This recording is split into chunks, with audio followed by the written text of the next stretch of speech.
মধ্যপ্রাচ্যের উত্তাল রাজনীতির ছায়া এবার পড়েছে রাশিয়ার রাজধানী মস্কোতেও। ইরানের সর্বোচ্চ নেতা আয়াতুল্লাহ আলী খামেনির একটি গুরুত্বপূর্ণ চিঠি হাতে করে রাশিয়ায় পৌঁছেছেন ইরানের পররাষ্ট্রমন্ত্রী আব্বাস আরাকচি। গন্তব্য ক্রেমলিন। রাশিয়ার প্রেসিডেন্ট ভ্লাদিমির পুতিনের সঙ্গে বৈঠকে মুখোমুখি হন আরাকচি।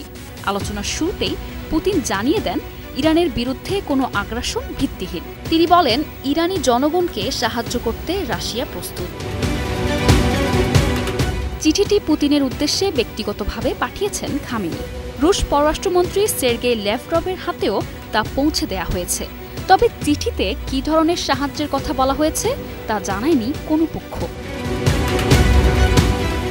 সম্প্রতি ইরানের একটি পারমাণবিক স্থাপনায় যুক্তরাষ্ট্রের হামলা রীতিমতো আলোড়ন তোলে আন্তর্জাতিক অঙ্গনে।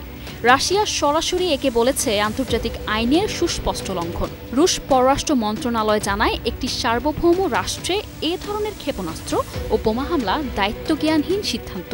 আন্তর্জাতিক আইন, জাতিসংঘ সনদ সবকিছুই ভঙ্গ করা হয়েছে।